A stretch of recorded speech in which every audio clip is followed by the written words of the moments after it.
السلام علیکم۔ الحمد للہ رب العالمین والصلاة والسلام علی اشرف الانبیاء والمرسلین وعلی آلہ وصحبہ ومن استنى بسنتہ الی یوم الدین۔ اللہم اجعلنا منہم ومن الذین آمنوا وعملوا الصالحات وتواصوا بالحق وتواصوا بالصبر، آمین یا رب العالمین۔ ثم اما بعد فاعوذ باللہ من الشیطان الرجیم، بسم اللہ الرحمن الرحیم۔ رب اشرح لی صدری ویسر لی امری واحلل عقدۃ من لسانی یفقہوا قولی، اللہم ثبتنا عند الموت بلا الہ الا اللہ۔ اے ہمارے اللہ، ہمیں ہماری موت پر کلمہ لا الہ الا اللہ پر ثابت قدم رکھیے، آمین یا رب العالمین۔ الحمدللہ، سورۃ الکہف ہم نے کل تھوڑا سا اس کے بارے میں تعارف کو دیکھا تھا، اور اس کی آیت نمبر 1 کے اوپر ہم نے تھوڑا سا جو تھا وہ ریفلیکشن کیا تھا، اور ہم یہ دیکھ رہے تھے کہ آیت نمبر 1 سورۃ الکہف کی آیت نمبر 2 سے کنیکٹڈ ہے۔ آپ کو بتایا تھا کہ سورۃ الکہف کو اسکالرز 8 حصوں میں ڈیوائڈ کرتے ہیں، اور اس میں سے جو پہلا حصہ ہے جو آیت نمبر 1 سے لے کر آیت نمبر 8 تک آتا ہے، اس حصے کے اندر قرآن کی صفات اور قرآن کے اہم ہونے اور قرآن کے معجزہ ہونے کو واضح کیا گیا ہے۔ جب آپ نے پہلی آیت دیکھی تھی تو پہلی آیت میں جو ہم نے آخری ٹکڑا کیا تھا وَلَمْ يَجْعَلْ لَهُ عِوَجًا، تو ہم نے وہاں بات کی تھی کہ یہ قرآن کے لیے آیا ہے جو اللہ نے اپنے عبد پر نازل کی، یعنی قرآن، اور اس میں کوئی ڈیویشن نہیں ہے، یہ قرآن بینڈ نہیں ہوتا، یہ بالکل قیم ہے۔ اسی لیے اگلی آیت میں آیا تھا، آیت نمبر 2، قیمًا لِيُنذِرَ بَأْسًا شَدِيدًا۔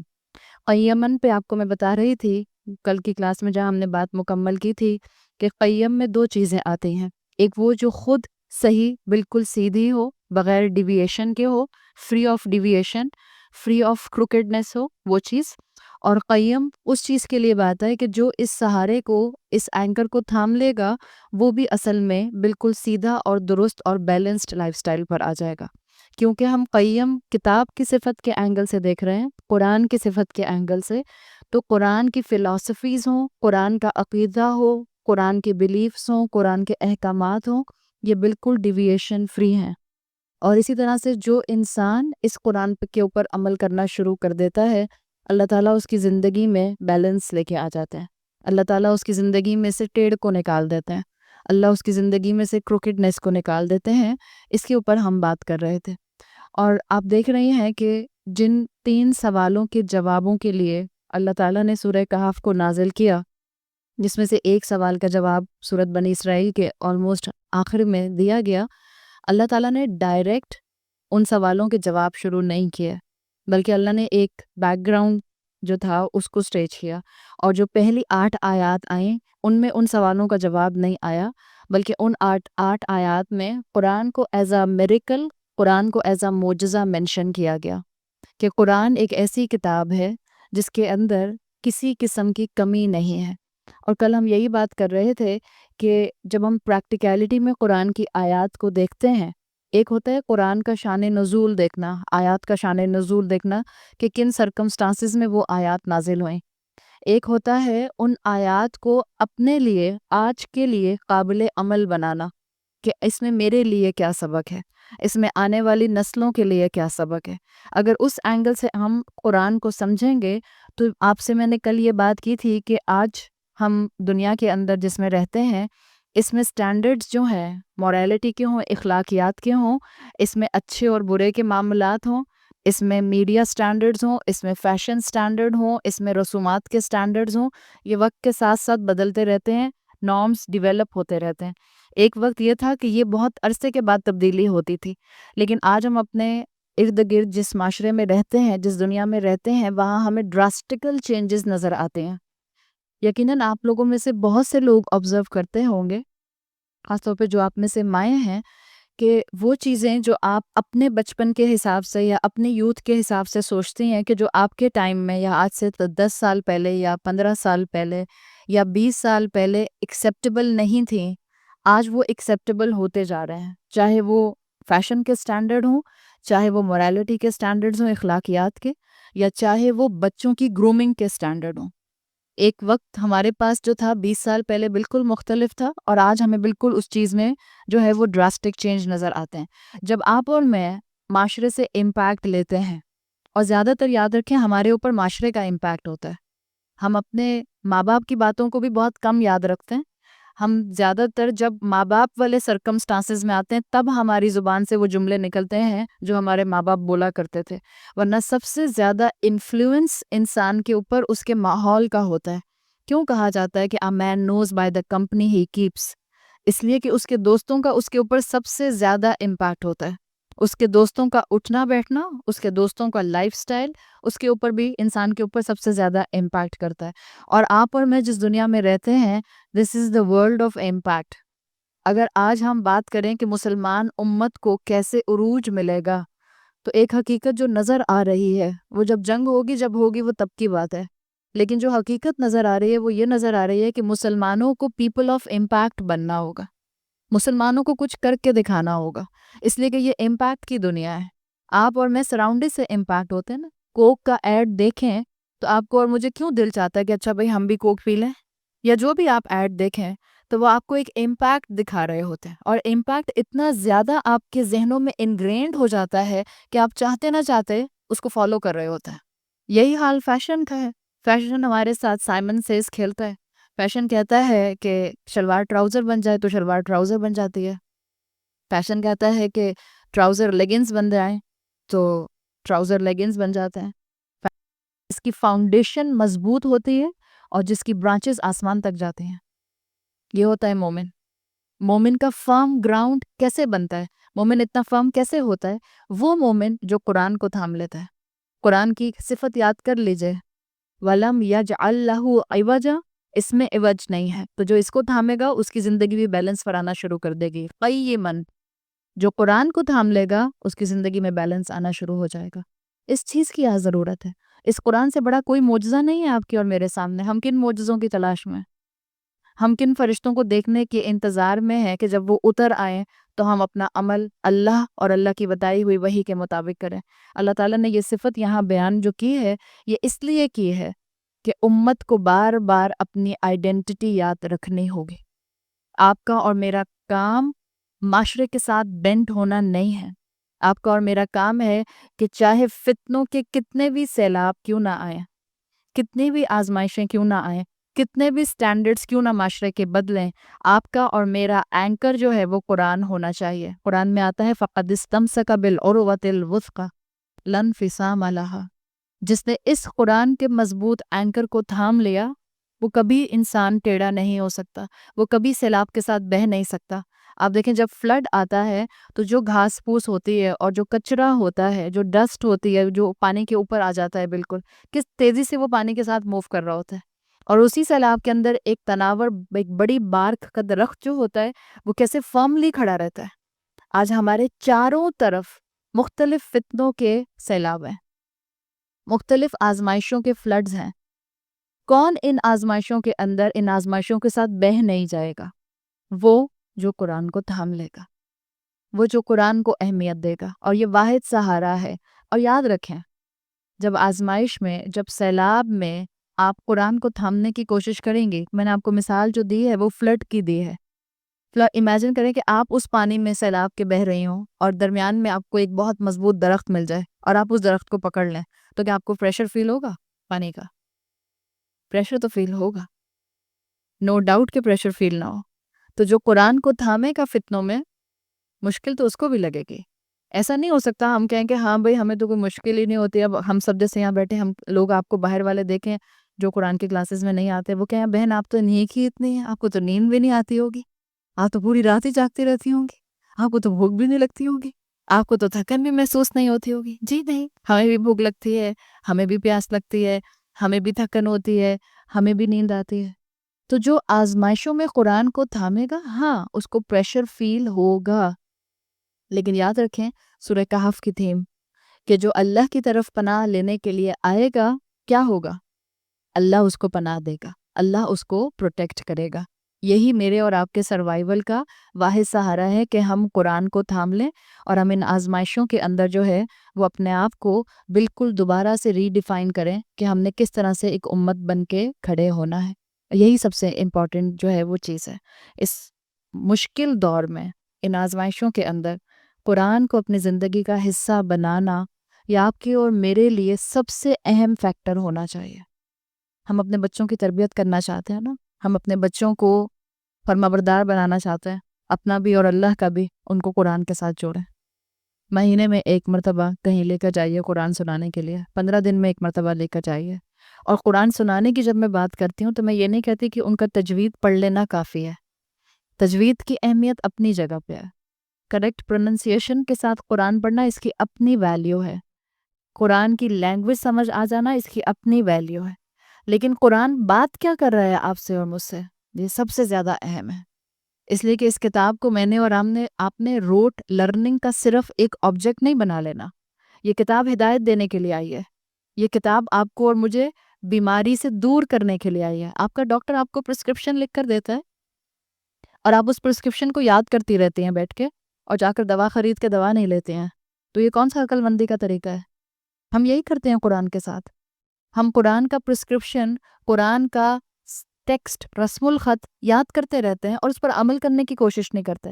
یاد کرنے کی اہمیت جو ہے اس کو ہم انڈرمائن نہیں کر رہے، لیکن اصل چیز کیا ہے کہ یہ جو اللہ تعالیٰ نے کتاب دی ہے یہ کتاب ہدایت ہے. اللہ تعالیٰ مجھے اور آپ کو توفیق دے کہ ہم ان معاشرے کے یہ جو چینجنگ سٹینڈرڈز ہیں اس میں قرآن کو تھامے رہیں. اور یاد رکھیں اور آبزرو کر کے دیکھ لیں، آپ کو میں ایک سروے دے رہی ہوں. جو انسان آج کے معاشرے میں قرآن سے دور ہوگا وہ being a Muslim identity crisis کا شکار ہوگا. اس کو اپنے مسلمان ہونے پر بہت سے شکوک و شبہات ہوں گے. آپ کر کے دیکھ لیجئے سروے، اپنے دوستوں میں، اپنی فیملی میں، اپنے آس پاس کے سرکلز میں کر کے دیکھیے. جو جتنا قرآن سے دور ہوگا بینگ اے مسلم وہ آئیڈینٹی کرائسس کا شکار ہوگا. اس کو پتہ ہی نہیں ہوگا کہ مسلمان ہوتا کیسے. اور ہمارے ہاں میجورٹی ایسے ہی ہے. تو ہم بات کر رہے تھے کہ اللہ تعالیٰ نے اس فتنوں کے دور میں تھامنے کے لیے ہمیں قرآن دیا ہے. اور اب آپ کو اندازہ ہو رہا ہے کہ کیوں ہر جمعے کو سورہ کہف پڑھنے کا کہا گیا ہے. اس لیے ہر جمعے کو سورۃ الکہف پڑھنے کا کہا گیا تاکہ آپ کا اور میرا ایمان ریوائیو ہو، تاکہ آپ کو اور مجھے دوبارہ سے کانفیڈنس ملے اس قرآن کے ذریعے، تاکہ مجھے اور آپ کو دوبارہ سے انرجی ملے اور آپ اور میں جب معاشرے میں نکلیں، پریکٹیکل لائف میں نکلیں تو ہم ہر دوسری درخت اور ہر دوسری آزمائش کے ساتھ بچ نہ کرتے رہیں، بلکہ ہم فرملی سٹینڈ کریں اپنے دین پر، اپنی روایات پر جو اسلام اور قرآن اور احادیث دیتی ہیں، اور فرملی ہم قرآن کی بات کو ماننے کے لیے جو ہیں وہ آگے بڑھ جائیں. آگے اسی آیت میں، آیت نمبر 2 میں فرمایا قیمن، بالکل قائم، لینذر بأسا شدیدا. یہ بالکل قائم کتاب ہے، سیدھی کتاب ہے. اور اس کا مقصد کیا ہے؟ اب آپ کو آگے کی چند جملوں میں قرآن کے 3 مقصد ملیں گے. کئی مقاصد میں سے قرآن کے یہاں پر 2-3 مقاصد انہی 2 آیات میں، آیت نمبر 2 اور 3 میں آئیں گے. وہ کیا ہے؟ لینذر، تاکہ یہ خبردار کرے، تاکہ یہ وارن کر دے، تاکہ یہ لوگوں کو ڈرائے، بأسن شدیدن، ایک سخت سزا سے. دیکھیں قرآن کا مقصد، اگین ابھی ہم نے بات کی، صرف تلاوت نہیں ہے، صرف حفظ نہیں ہے. تلاوت بھی اہم ہے، حفظ بھی اہم ہے، بٹ موسٹ امپورٹنٹلی جو میرے اور آپ کے لیے اہم ہے وہ قرآن پر عمل اہم ہے. اس سے کہ روز محشر میں سب سے پہلے جن 3 لوگوں کا حساب کیا جائے گا ان میں ایک انسان جو ہوگا وہ بہترین طریقے سے خوبصورتی کے ساتھ قرآن پڑھنے والا ہوگا، لیکن قرآن اس کے حلق سے نیچے نہیں اترا ہوگا. تو اللہ تعالیٰ حکم دے گا فرشتوں کو کہ اس کو ماتھے کے بالوں سے گھسیٹتے ہوئے جہنم میں پھینک دو. تو صرف حفظ کرنا اور صرف تلاوت کرنا اس کا حق ادا کرنا نہیں ہے. اس کا انسائٹ حاصل کرنا، اس پر وقت لگانا، اس کو سمجھنا اور اس کو سمجھ کر اس کے اوپر عمل کرنا، اصل میں یہ چیز مجھے اور آپ کو بتائی گئی ہے. اور اللہ تعالیٰ نے یہاں یہ قرآن کے بارے میں جو آیات نازل کر دی ہیں وہ آیات نازل کر کے یہ واضح کر دیا ہے کہ آپ اور میں اصحاب کہف کو معجزہ سمجھتے ہیں. آپ اور میں یہ جانتے ہیں، اور ہر ٹریڈیشن کے اندر اصحاب کہف کو، پیپل آف دا کیو کو ایک بہت بڑا میریکل سمجھا گیا. اللہ تعالیٰ نے کہہ دیا کہ اللہ نے مسلمان امت کو، اور اپنے آپ کا نام لیا کریں جب مسلمان امت کا نام آئے، اللہ نے مجھے ایک سٹینڈنگ میریکل دیا ہے قرآن کی شکل میں. اللہ نے مجھے ایسی کتاب دی ہے جو مجھے ہر مسئلے کا حل بتاتی ہے. یاد رکھیں، یہ کنوکشن ہونا چاہیے آپ کا. آپ اپنی زندگی کے جتنے بھی مسائل ہیں ان کو لسٹ ڈاؤن کریں، آپ کے سارے مسئلوں کا حل اس کتاب میں موجود ہے۔ ہمیں ملتا نہیں ہے اس لیے کہ ہمیں قرآن سمجھ نہیں آتا، تو اس کا مطلب کیا یہ ہے کہ ہم قرآن بند کر دیں، یا اس کا مطلب یہ ہے کہ ہم قرآن کو سمجھنے کے لیے اور ایکٹیو ہو جائیں، ہم قرآن کو سمجھنے کے لیے اور ایفرٹ کریں، ہم قرآن کو سمجھنے کے لیے اور سولوشنز ڈھونڈنے کے لیے اور اس پر وقت لگائیں؟ یہ اس کا مطلب ہے۔ اور یہ قرآن وہ ہے، وہ جو اصحاب کہف تھے وہ تو اپنے دور میں ایک میریکل بن کے سامنے آئے جس وقت اللہ تعالیٰ نے ان کو دوبارہ زندگی دی اور وہ باہر شہر میں نکل آئے۔ قرآن کے لیے اسکالرز کہتے ہیں قرآن جیسا صحابہ کے لیے معجزہ تھا ایسا ہی آپ کے اور میرے لیے بھی معجزہ ہے۔ یہ دلوں کو بدل دیتا ہے، اور ہم سب بدلے ہیں الحمدللہ۔ ہم سب کی زندگیوں میں ایک اپنی اپنی کہانی ہے۔ اللہ تعالیٰ نے ہمیں کہاں سے کہاں پہنچایا ہے، یہ کس کی وجہ سے ہوا؟ یہ اللہ کے کلام کی وجہ سے ہوا، اسی قرآن کی وجہ سے ہوا۔ جیسے 1450 سال پہلے قرآن نے اس عرب کو بدلا جو عرب اپنی بیٹیوں کو زندہ دفن کیا کرتے تھے، آج 2017 میں یاد رکھیں آپ جس انسان سے بھی ہوپلیس ہیں، جس انسان سے بھی ہوپلیس ہیں دین کے معاملے میں، چاہے آپ کے ماں باپ ہیں، چاہے آپ کے بہن بھائی ہیں، چاہے آپ کا شوہر ہے، چاہے آپ خود ہیں، چاہے آپ کی اولاد ہے، آپ جس سے ہوپلیس ہیں آپ امید رکھیں یہ قرآن ہے، اس کو بس قرآن سنائیں۔ یہ قرآن ہے جو دلوں کو بدل دیتا ہے۔ کسی انسان سے ہوپلیس مت ہو، اپنے آپ سے کبھی ہوپلیس مت ہو۔ آپ کی اولاد کتنا ہی گناہوں میں غرق کیوں نہ ہو، اپنی اولاد سے ہوپلیس نہ ہو جائیں، اس لیے کہ جس دن آپ اور میں نا امید ہوں گے اس دن آپ کی اور میری سنسیریٹی اور خلوص ختم ہو جائے گا۔ اس دن آپ اور میں کوشش کرنا چھوڑ دیں گے، اور آپ نے اور میں نے کوشش کرنا نہیں چھوڑنی۔ یہ قرآن آج بھی امپیکٹ کرے گا 2017 میں، بالکل ویسے جس نے 1450 سال پہلے صحابہ کو اور قریش کو امپیکٹ کیا تھا۔ تو یہ ہے میرے اور آپ کے لیے اصل میں ایک بہت بڑا معجزہ، ایک سٹینڈنگ میریکل، اور اللہ تعالیٰ نے یہ معجزہ دیا ہے اس وقت میں بھی تھامنے کے لیے جس وقت انسانیت کو سب سے بڑی آزمائش ہٹ کرے گی۔ اور وہ سب سے بڑا فتنہ اور آزمائش کون سی ہوگی؟ فتنہ دجال۔ جتنی بڑی آزمائش ہوگی آپ کو اتنی اسٹرانگ بیکنگ چاہیے، جتنا پیچھے سے آپ کو پریشر آ رہا ہوتا ہے اتنا آپ کو مضبوطی سے کسی چیز کو ہولڈ کرنا ہوتا ہے۔ جتنا سخت اللہ کی طرف سے امتحان آئے گا اتنا مضبوط آپ کو قرآن کو تھامنا پڑے گا۔ تو اگر زندگی میں پریشانیاں ہیں تو کیا کرنا چاہیے؟ قرآن سے دور ہونا چاہیے یا قرآن کو تھامنا چاہیے؟ اگر زندگی آپ کی مرضی کی نہیں ہے، اور ہم میں سے جتنے بھی لوگ یہاں بیٹھے ہیں ہر عمر کا انسان کوئی خوش نہیں ہے، اس دنیا میں کوئی سیٹسفائی نہیں ہو سکتا کبھی بھی until unless کہ وہ اللہ کی رسی کو تھام لے۔ اس کو چیزوں کی حقیقت نظر آنا شروع ہو جاتی ہے، اس کے سامنے دنیا کی حقیقت کھل جاتی ہے۔ اسی لیے رسول اللہ صلی اللہ علیہ وسلم کی حدیث کے الفاظ اور مفہوم جو آتا ہے کہ مومن کے لیے ہر معاملہ ہی خوبصورت ہوتا ہے۔ جب اس کو خیر پہنچتی ہے تو شکر کرتا ہے اور اجر پاتا ہے، اور جب اس کو مشکل ٹچ کرتی ہے تو صبر کرتا ہے اور اپنے ایمان میں مضبوطی حاصل کرتا ہے۔ یہی ہے میرے اور آپ کے لیے اصل چیز جس کو مجھے اور آپ کو انشاءاللہ سمجھنا ہے، اور قرآن کے لیے اپنے بیلیفز کو مضبوط کر لیجئے۔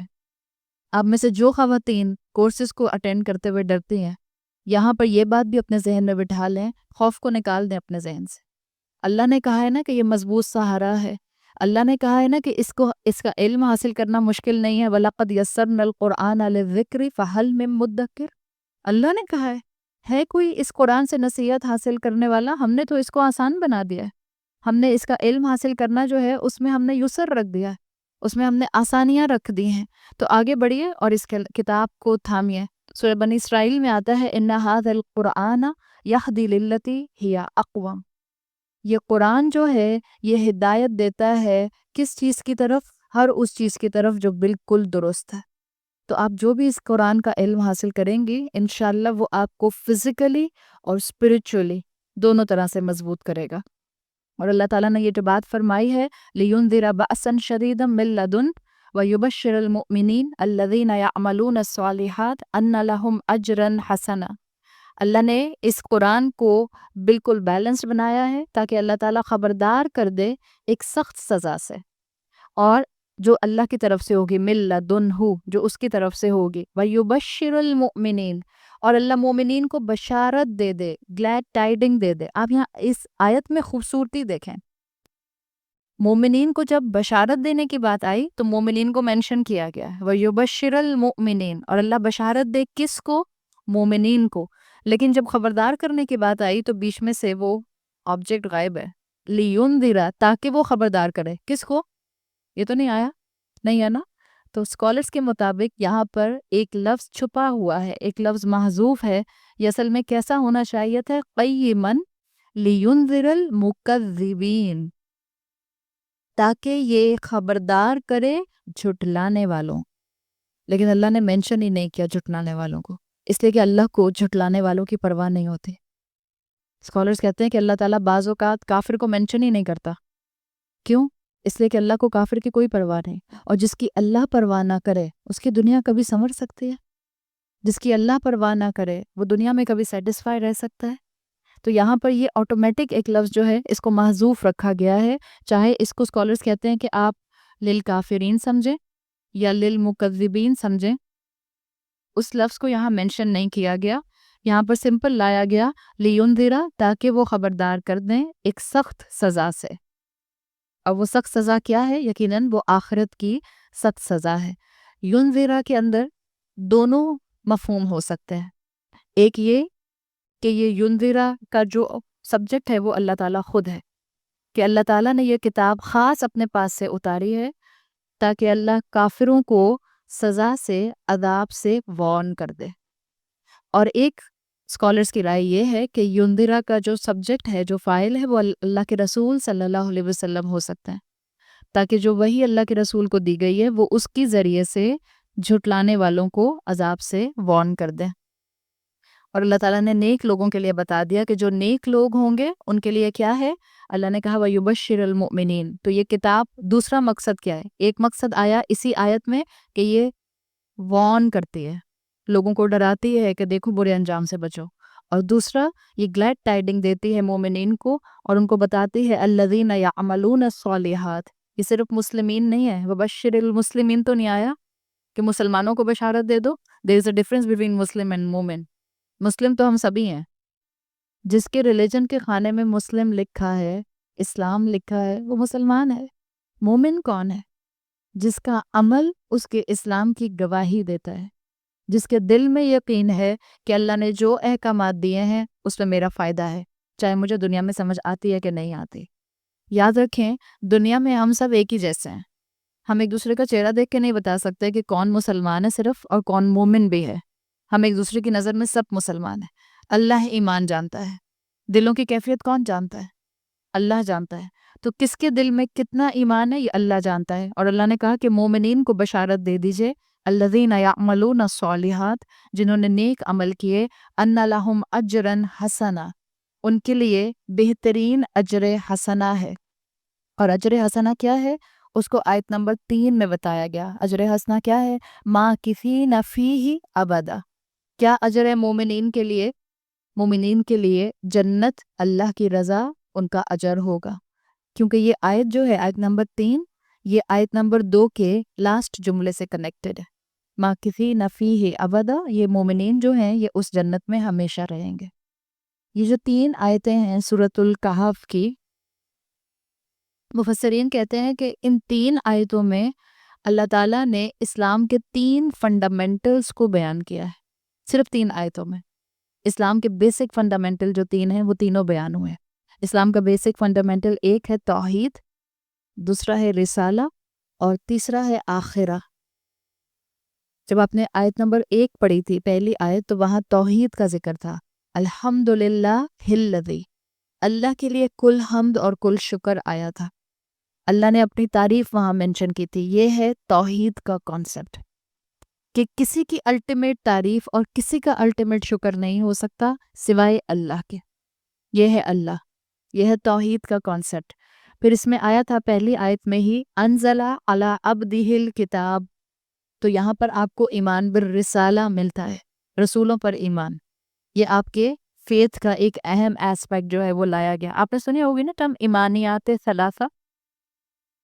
ایمانیات ثلاثہ یعنی 3 بیسک ایمان ہمارے جو ہیں اس میں ایک ہے ایمان باللہ، دوسرا ہے ایمان بالرسل، اور تیسرا ہے ایمان بالآخرہ. ایمان باللہ کہیے یا توحید کہیے ایک ہی بات ہے. ایمان بالرسل جو آپ کہیں گی یا رسالہ کہیں گی ایک ہی بات ہے. اور یہ آیت نمبر 1 میں منشن کیا گیا تھا انزل علی عبدہ الکتاب.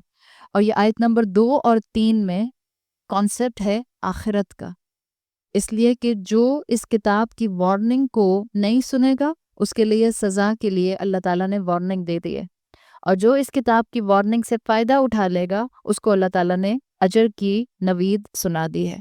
تو یہ اتنی سی 3 آیات میں آپ کو فنڈامنٹلز توحید کے جو ہیں وہ سمرائز ہوتے ہوئے مل گئے ہیں، اور یہی 3 کانسیپٹ، اس کے ساتھ ساتھ آپ کو 3 چیزیں اور ملتی ہیں ان 3 آیتوں میں۔ ایک ہے اللہ کی محبت، اللہ کی محبت کا اظہار ہے ان آیات میں۔ ایک ہے اللہ کا خوف ان آیات میں، اور تیسرا ہے امید کا اینگل ان 3 آیات میں، جس کو آپ کہتے ہیں عربی زبان میں الحب والخوف والرجا۔ حب محبت، خوف اللہ کا فیئر، اور رجا امید، ہوپ اللہ سے۔ یہ آپ کو تینوں ان کانسیپٹ، یہ تینوں ایموشنز آپ کو ان 3 آیات میں محسوس ہو رہے ہیں۔ جب اللہ نے کہا الحمدللہ، تو یہ ہم دل سے اللہ کا شکر ادا کرتے ہیں نا، جسے الحمدللہ کہنے کے بھی 2 انداز ہو سکتا ہے۔ آپ کی دوست آپ سے پوچھیں، آپ کی امی آپ سے پوچھیں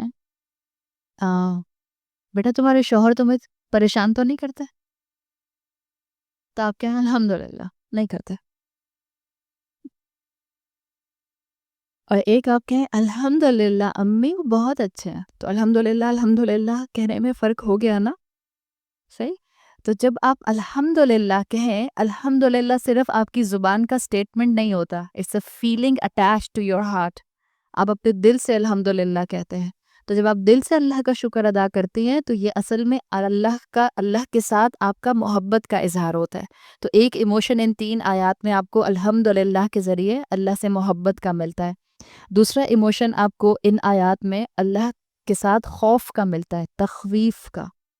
تخویف خوف سے ہے، اور وہ جو اللہ تعالیٰ نے کہا ہے نا کہ اللہ تعالیٰ نے کہا ہے لِيُنذِرَ، تاکہ یہ قرآن یا رسول اللہ ان کو وارن کر دیں جو اللہ کو جھٹلاتے ہیں، بأساً شدیداً، ایک سخت سزا سے۔ بعض اوقات انسان اللہ کی سزا کے ڈر سے عمل پہ آتا ہے، اور بعض اوقات انسان اللہ کی محبت میں عمل سے آتا ہے۔ اللہ تعالیٰ نے یہ دونوں ایموشنز قرآن میں استعمال کیا ہے۔ تو ایک اللہ تعالیٰ نے یہاں دی محبت کا ایموشن، ایک دیا اللہ تعالیٰ نے یہاں پر خوف کا ایموشن، اور ایک امید کا ایموشن، رجا کا ایموشن کیسے دیا کہ جو نیک عمل کریں گے اللہ نے کہا ہے یبشر المؤمنین، مومنین کو گلیڈ ٹائیڈنگز دے دیجئے، خوشخبری دے دیجئے۔ تو یہ تینوں ایموشنز آپ کو ان 3 آیات کے اندر مل رہے ہیں، اور ہم انسانوں کو زندگی میں موسٹ آف دا ٹائم تبشیر اور تخویف دونوں کی ضرورت ہوتی ہے۔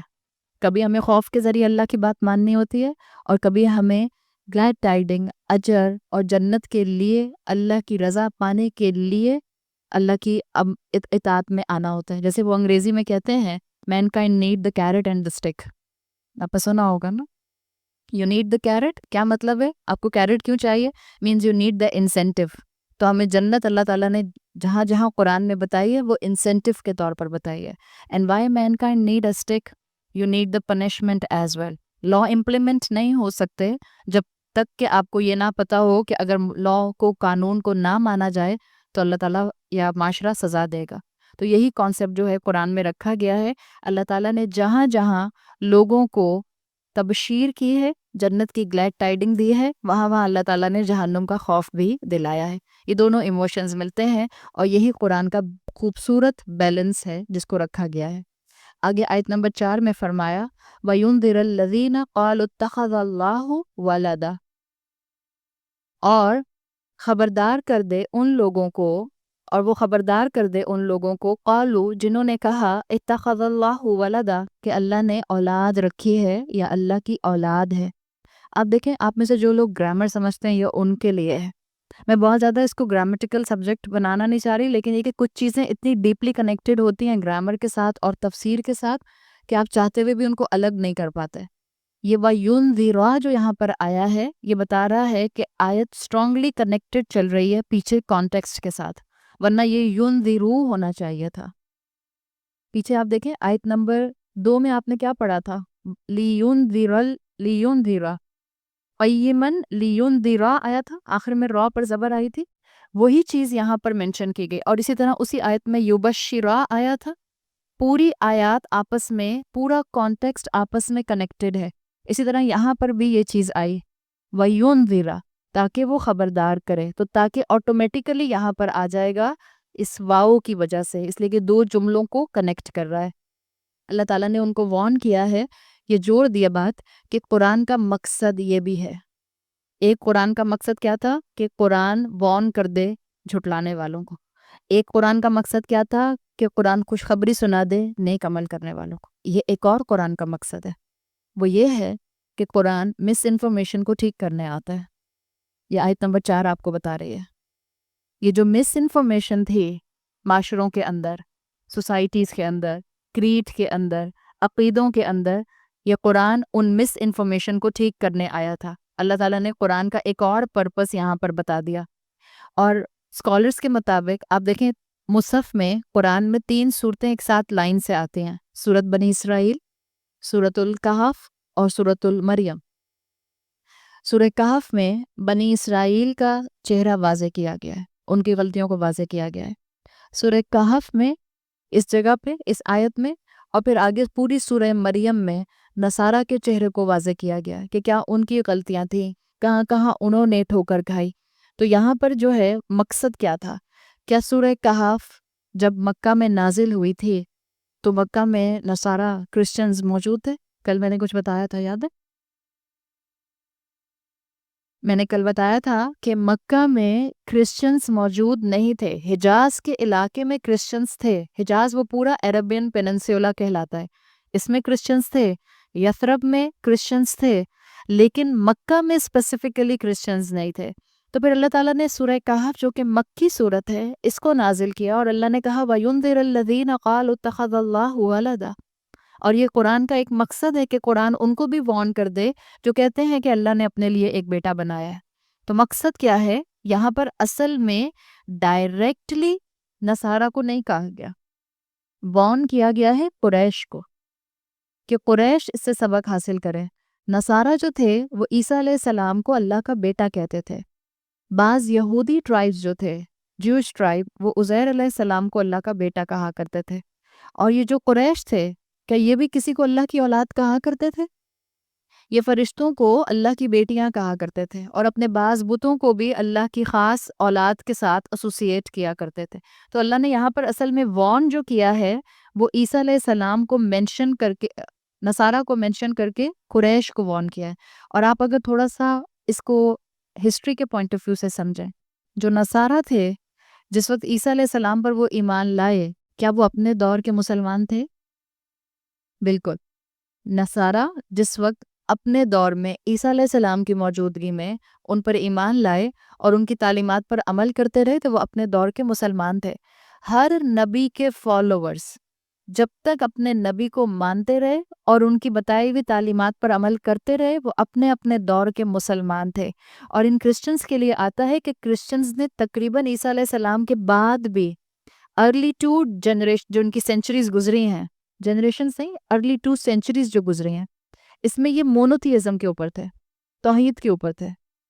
ایون نصارہ بھی یہ 4th سینچری کے آگے پیچھے جا کر ان میں ڈیبیٹ شروع ہوئی عیسیٰ علیہ السلام کی پرسنالٹی کے اوپر، اور پھر اس کے بعد انہوں نے عیسیٰ علیہ السلام کو اللہ کا بیٹا ڈکلیئر کیا ہے۔ ورنہ انیشلی جو نصارہ تھے، جو کرسچنز تھے، وہ توحید کے اوپر تھے، اس لیے کہ عیسیٰ علیہ السلام اسی لائن میں آئے تھے جس لائن میں موسیٰ علیہ السلام آئے تھے۔ اصل میں عیسیٰ علیہ السلام کس امت پر آئے تھے؟ اس امت کا نام قرآن میں بار بار آتا ہے، بنی اسرائیل پر آئے تھے نا۔ اور بنی اسرائیل میں آپ کو بتایا تھا کہ بنی اسرائیل میں کنٹینیوسلی اللہ تعالیٰ انبیاء اور رسول بھیجتا رہا، تو جو تعلیمات موسیٰ علیہ السلام کی تھیں وہی تعلیمات عیسیٰ علیہ السلام کی تھیں۔ لیکن وقت کے ساتھ ساتھ تقریباً 2 سے 2.5 سینچریز گزرنے کے بعد، 3 سینچریز گزرنے کے بعد، نصارہ جو تھے انہوں نے توحید کو چھوڑ کر عیسیٰ علیہ السلام کی پرسنالٹی کے اوپر اور ان کی شخصیت کے اوپر ڈیبیٹ کرنا شروع کر دی کہ یہ ڈیوائن ہے، اور پھر انہوں نے اس کے بعد ان کو اللہ کا بیٹا قرار دیا۔ عیسیٰ علیہ السلام نے کبھی اپنے آپ کو خود اللہ کا بیٹا نہیں کہا۔ ایون یہ جتنی بھی گاسپلز ہیں، جتنی بھی بائبلز ہیں، جتنے ورژنز بائبل کے ہیں، یہ عیسیٰ علیہ السلام کے بہت 100 سال کے بعد لکھی گئی ہیں۔ عیسیٰ علیہ السلام کی زندگی میں کچھ نہیں لکھا گیا، اور گاسپلز کے اندر، یہ بائبل کے اندر صرف اللہ کی وحی نہیں ہے، ہم جانتے ہیں اس میں ان کے زندگی کے واقعات بھی ہیں عیسیٰ علیہ السلام کی، جیسے ہمارے ہاں وہ چیز رسول اللہ کے اینگل سے، سیرت کے اینگل سے بالکل ڈفرینٹ سبجیکٹ ہے. آپ کو بائبل کے اندر عیسیٰ علیہ السلام کے جو ہیں وہ زندگی کے حالات بھی ملتے ہیں. آپ کو بائبل میں عیسیٰ علیہ السلام کی کوٹیشنز بھی ملتی ہیں، اور آپ کو بائبل میں اللہ کی وحی بھی کہیں نہ کہیں جو ہے وہ نظر آتی ہے. تو Bible is the combination of all these three things. یہ بہت بعد میں لکھی گئی ہے. اور اگر آپ آج بائبل پڑھتی ہیں اور آپ وہاں دیکھتی ہیں کہ عیسیٰ علیہ السلام اپنے آپ کو آئے کہہ کے اور اپنے آپ کو لارڈ کہہ رہے ہیں، تو وہ عیسیٰ علیہ السلام کے الفاظ نہیں ہیں. ہم جانتے ہیں اللہ کے نبی اپنے لیے اپنے آپ کو لارڈ نہیں کہہ سکتے. اللہ کے نبی اپنے آپ کو خدا کا بیٹا نہیں کہہ سکتے. یہ بعد کے اکاؤنٹس میں لکھا گیا ہے، یہ بعد میں ہوا ہے. تو اللہ تعالیٰ نے یہ جو یہاں بات کہی ہے وَيُنذِرَ، کہ اللہ تعالیٰ جو چاہ رہے ہیں کہ اللہ ان کو بھی خبردار کر دے جنہوں نے اللہ کے ساتھ بیٹا ڈکلیئر کیا تھا. اصل میں یہ قریش کو وارن کیا جا رہا ہے کہ قریش، اور ولد عربی زبان میں صرف بیٹے کے لیے نہیں آتا. آپ میں سے جو لوگ عربی زبان جانتے ہیں، ولدن عربی زبان میں چائلڈ کے لیے آتا ہے، بچہ. اور بچہ فیمیل بھی ہو سکتا ہے اور میل بھی ہو سکتا ہے. تو سب اللہ تعالیٰ نے یہ جو یہاں پر یہ اسٹیٹمنٹ کہی ہے، it's actually a general statement آنے والی دنیا کے لیے. جو بھی شرک کرے گا اور جو بھی اللہ کے ساتھ کوئی بھی کسی قسم کا بیٹا یا بیٹی ڈکلیئر کرے گا، اصل میں وہ اللہ کی نظر میں ظالم ہے. اور اللہ نے کہا ہے کہ قرآن کے ذریعے اس کو وارن کر دو، اس کو بتا دو کہ یہ عمل صحیح نہیں ہے. یہ جو یہاں لفظ آیا ہے اتخذا، اتخذا آتا ہے عربی زبان میں کسی چیز کو بہت ٹائٹلی پکڑ لینا. ایک ہوتا ہے نا بس پکڑ لیا آپ نے ہلکے ہاتھ سے، ایک ہوتا ہے بہت کسی چیز کو دبا کر پکڑ لینا. جیسے سورہ بقرہ میں آتا ہے، بنی اسرائیلیوں نے جب موسیٰ علیہ السلام کے جانے کے بعد وہ بچڑے کی عبادت شروع کر دی تھی، تو وہاں لفظ آتا ہے اتخذتم العجل، تم نے اس بچڑے کو بہت مضبوطی سے پکڑ لیا تھا. یعنی یہ جو کانسیپٹ ہے اتخذا کا، یہ آپ کو قرآن میں ملے گا، اور جب شرک کے اینگل سے ملے گا تو اس کا مطلب ہے کہ یہ شرک ان کے دل اور دماغ کے اندر انگرینڈ ہوا تھا، ان کے دماغوں کے اندر، ان کے عقیدوں کے اندر گھسا ہوا تھا. تو نکالنا آسان نہیں تھا. تو اللہ نے واضح کر دیا کہ ان کو خبردار کر دو کہ جو کام یہ کر رہے ہیں. اور قریش کے لوگوں کو ان کے شرک سے وارن کیا گیا، اور آنے والی ہر نسل کو شرک سے وارن کر دیا گیا. آیت نمبر 5 میں اللہ تعالیٰ نے فرمایا ما لہم بہ من علم ولا لآبائہم. اس انفارمیشن پر ما لہم بہ علم، ما لہم بہ علم کا مطلب کیا ہے کہ وہ انفارمیشن جو یہ کہہ رہے ہیں کہ اللہ نے بیٹا بنا لیا ہے، اللہ کی اولاد ہے، ان کے پاس کوئی علم نہیں ہے. ما لہم، کوئی علم نہیں ہے، بہ من علم، جس پر یہ بات کر رہے ہیں. یہ جو آیت نمبر 4 اور 5 ہے، اس میں آپ کو قرآن کے ڈفرینٹ مقصد نظر آ رہے ہیں. وارن کرنا، خوشخبری دینا، اور ساتھ ساتھ مس انفارمیشن کو، اللہ کے خلاف فالس ایکیوزیشن کو دور کرنا. یہ سب بھی آپ کو یہاں پر آسانی سے مل رہا ہے. مگر یہ واضح کر دیا گیا کہ یہ بات، یہ انفارمیشن ان کی اپنی کریٹڈ انفارمیشن ہے. اللہ نے کسی وحی میں یہ نازل نہیں کیا کہ اللہ کا بیٹا ہے. یاد رکھیں، آپ اور میں اللہ کو کیسے جان سکتے ہیں کہ اللہ کیا ہے اور کیسا ہے؟ قرآن اور اسلام کیا بتاتا ہے؟ اللہ کو آپ اور میں یا تو قرآن سے جان سکتے ہیں، یا رسول اللہ صلی اللہ علیہ وسلم کی زبان سے جو احادیث قدسی بیان ہوئی ہیں ان کے ذریعے جان سکتے ہیں. اور ہمارے پاس کوئی دوسرا سورس نہیں ہے اللہ کو جاننے کا. اور قرآن میں جو اللہ کو بیان کیا گیا ہے وہ اللہ کی صفات اور اللہ کے ناموں کے ذریعے بیان کیا گیا ہے. آج ان صفات اور ان ناموں سے ہٹ کر کوئی کہتا ہے کہ نہیں اللہ ایسا بھی ہے، اس کا مطلب ہے کہ وہ اللہ کی شان میں کمی کر رہا ہے. اللہ کا تعارف ویسا ہی ہو سکتا ہے جیسا کہ اللہ نے خود اپنا تعارف کروایا، جیسا کہ اللہ نے خود ہمیں جو ہے وہ بتا دیا کہ اللہ اصل میں ہے کیسا. اسی چیز کو یہاں مینشن کیا گیا ہے. یہ جو لفظ آیا ہے جملہ ما لہم بہ من علم، اسکالرز کہتے ہیں یہ جملہ عربی میں کئی طرح کہا جا سکتا ہے. مثال کے طور پر اگر یہاں آتا لیسا علم لہم، لیسا علم لہم، ان کے لیے کوئی علم نہیں ہے. اور یہ جتنے مختلف عربی کے فارمز بنیں گے سب کا ترجمہ مزے کی بات ہے ایک ہی جیسا بنتا ہے اردو میں. یہ لمیٹیشن ہے اردو کی زبان کی. لیسا علم لہم، اس کا ترجمہ بھی بنے گا کہ ان کے پاس کوئی علم نہیں ہے. ما علم لہم، نہیں ہے کوئی علم ان کے پاس. لا علم، عربی زبان میں لا بھی تو نہیں کے لیے آتا ہے. آپ کہتی ہیں لا خوف، کوئی خوف نہیں ہوگا، ہے نا. اسی طرح سے اگر یہاں آتا لا علم لہم، ان کے لیے کوئی علم نہیں ہے. یہ سب ایک ہی انداز تھے، لیکن اللہ تعالیٰ نے یہاں ایک اسپیسیفک انداز میں بات کی ہے. ما لہم بہ من علم، ما علم نہیں کہا، علم کو آگے لے گئے اللہ تعالیٰ، اور یہ جملے کی ایک ریگولر کنسٹرکشن کو بدلا ہے۔ جب اللہ تعالیٰ ریگولر جملے کی کنسٹرکشن بدلتے ہیں، اس کا مطلب ہوتا ہے کہ بات میں ایمفیسس لایا جا رہا ہے، اور بہت زیادہ اسٹرینتھ کے ساتھ ایمفیسس لایا جا رہا ہے۔ آپ کہتے ہیں میری بات سنو، ایک عام جملہ ہے نا، میری بات سنو، اب کہتی ہے سنو میری بات، اب اس میں آپ کا انداز بدل گیا ہے نا۔ اسی طرح سے قرآن میں کیسے پتا چلے گا کہ قرآن میں تو کوئی ایکسکلیمیشن مارکس نہیں ہے، قرآن میں پنکچویشن مارکس نہیں ہے، کیسے پتا چلے گا اللہ تعالیٰ نے کہاں کس انداز میں بات کی ہے، کہاں جو ہے وہ خوشخبری سنائی ہے اور کہاں ڈرایا ہے، کہاں وارن کیا ہے اور کہاں ریلیکس رہنے کو کہا ہے، کہاں جو ہے وہ بات نارمل انداز میں کی ہے اور کہاں بات ایک دھمکانے والے انداز میں کی ہے۔ کیسے پتا چلتا ہے؟ یہی الفاظ کو آگے پیچھے کرنے سے۔ تو اسی لیے قرآن کے علم میں ایک عربی زبان کا علم سیکھنا یہ ایک بہت بڑا اللہ کی طرف سے انعام ہے کہ اگر آپ کو اور مجھے نصیب ہو جائے، اس لیے کہ ہمارے سامنے پھر قرآن کے خزانے اور کھلنے لگ جاتے ہیں۔ اللہ تعالیٰ نے یہاں پر جو سلیکشن کیا وہ اللہ نے پہلے ماں کو مینشن کیا، لا نہیں لے کر آئے اللہ تعالیٰ، لا لہم بھی من علم نہیں کہا، یا لا علم لہم بھی نہیں کہا۔ کیوں؟ اس لیے کہ اسکالرز کہتے ہیں نگیشن کے لیے لا کے مقابلے میں ماں زیادہ اسٹرانگ ہوتا ہے۔ اللہ تعالیٰ کہنا چاہ رہے ہیں کوئی علم نہیں ہے ان کے پاس، دس از ایکسٹریم ایمفسس، کوئی علم نہیں ہے اس کا ان کے پاس، اور یہ نگیشن کو ما لہم جو ہے یہ اسٹرینتھن کر رہا ہے، اس چیز کو اور زیادہ واضح کر رہا ہے۔ اور یہاں پر آیا بھی، ما لہم نہیں ہے ان کے پاس بھی اس کا، یہ بھی میں جو ہی آ رہا ہے اسپیسیفکلی اللہ تعالیٰ کہنا چاہ رہے ہیں مفسرین کے مطابق کہ یہ جو یہ کلیم کرتے ہیں کہ اللہ کا بیٹا ہے، اس بارے میں ان کے پاس کوئی علم نہیں ہے۔ ممکن ہے کہ دنیا کا علم ان کے پاس بہت زیادہ ہو۔ آپ کو بات سمجھ آ رہی ہے جو میں کہنا چاہ رہی ہوں؟ ایک انسان ایک معاملے میں احمق ہے تو ضروری نہیں وہ پوری زندگی میں ہی احمق ہو۔ ایک انسان ایک بات غلط کرتا ہے، اس کا مطلب یہ نہیں ہے کہ اب وہ غلط ہی کے ٹائٹل سے پہچانا جائے گا۔ سمجھ آ رہی ہے؟ ایک انسان کا ایک عقیدہ غلط ہو سکتا ہے، اس کا مطلب یہ نہیں ہے کہ اس کی پوری زندگی پہ آپ کراس لگا کر اس کو ایک طرف کر دیں۔ اللہ کہہ رہے ہیں ما لہم بھی، یہ جو بات یہ کہہ رہے ہیں کہ اللہ نے بیٹا بنا لیا ہے، اس کا ان کو علم نہیں ہے۔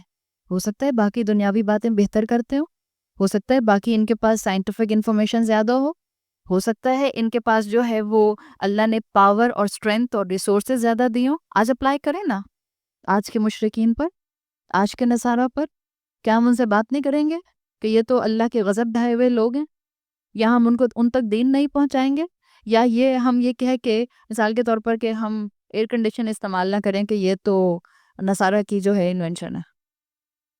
یہ بات نہیں ہے۔ اپنے آپ کو مسلمان ہمیشہ سوچنے والا، ریفلیکٹ کرنے والا اور براڈ مائنڈڈ رکھتا ہے۔ اللہ نے بھی یہاں اسپیسیفک کر دیا کہ جس کی جو غلطی ہے اس کو پن پوائنٹ کرو، اور اس میں میرے اور آپ کے لیے بھی بہت سبق ہے۔ ہمیں کسی انسان کی اگر ایک عادت سے نفرت ہوتی ہے نا ہمیں بعض اوقات کچھ انسانوں کی عادتوں سے، اس کا مطلب یہ نہیں کہ آپ اس انسان سے نفرت کرنا شروع کر دیں۔ کس سے نفرت کی جاتی ہے؟ گناہ سے نفرت کی جاتی ہے، انسان سے نفرت نہیں کی جاتی، انسان سے ہمدردی کی جاتی ہے۔ تو اللہ تعالیٰ نے بھی یہاں اسی انداز کو اپنایا ہے کہ ان کے باقی معاملات ٹھیک ہو سکتے ہیں، لیکن ان کا یہ کلیم کہ اللہ کی اولاد ہے، اس میں بالکل جو ہے وہ غلطی ہے اور وہ غلط بات کہہ رہے ہیں۔ وَلَا لِآبَائِهِمْ، اور نہ ہی ان کے آبا جو ہیں ان کے پاس علم ہے۔